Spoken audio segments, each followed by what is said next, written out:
उजनी बांध से भीमा नदी में भारी मात्रा में पानी छोड़े जाने के कारण पंढरपुर में भी नमा नदी उफान पर है।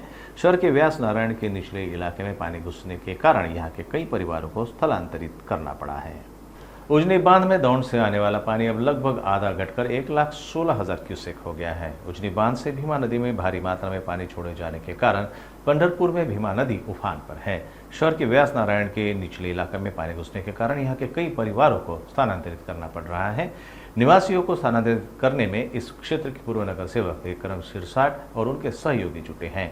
आज सुबह मंदिर समिति के माध्यम से इस क्षेत्र के निवासियों के लिए भोजन की व्यवस्था कराई गई।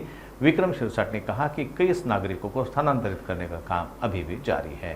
उजनी व वीर धरणातून सोडलेले पाणी 2 ते 3 दिवसापासून या चंद्रभागेच्या पात्रामध्ये दाखल झाले असून माझ्या प्रभागातील व्यास नारायण झोपडपट्टी असेल किंवा अंबिकानगर झोपडपट्टी असेल या भागात हे पाणी दाखल झालेले असल्यामुळे आम्ही या भागातील 70 ते 80 कुटुंब उपजिल्हा रुग्णालयाच्या समोरच्या मठामध्ये स्थलांतरित केलेले आहे। प्रशासनाची आम्हाला वेळोवेळी मदत झालेली आहे। विठ्ठल रुक्मिणी मंदिर समिती असेल किंवा प्रशासनाच्या वतीने या भागातील सर्व नागरिकांना स्थलांतर करून त्यांची नाश्त्याची जेवणाची सोय केलेली आहे। आता या चंद्रभागेच्या पात्रामध्ये 1.25 लाखाचा विसर्ग चालू आहे आणि काही तासामध्ये हा विसर्ग थोडा वाढण्याची शक्यता प्रशासनाने निर्माण केलेली असून आम्ही सर्व मित्रमंडळाच्या वतीने प्रशासनाच्या वतीने ह्या लोकांचं स्थलांतरित व्यवस्थित ठिकाणी करत आहे।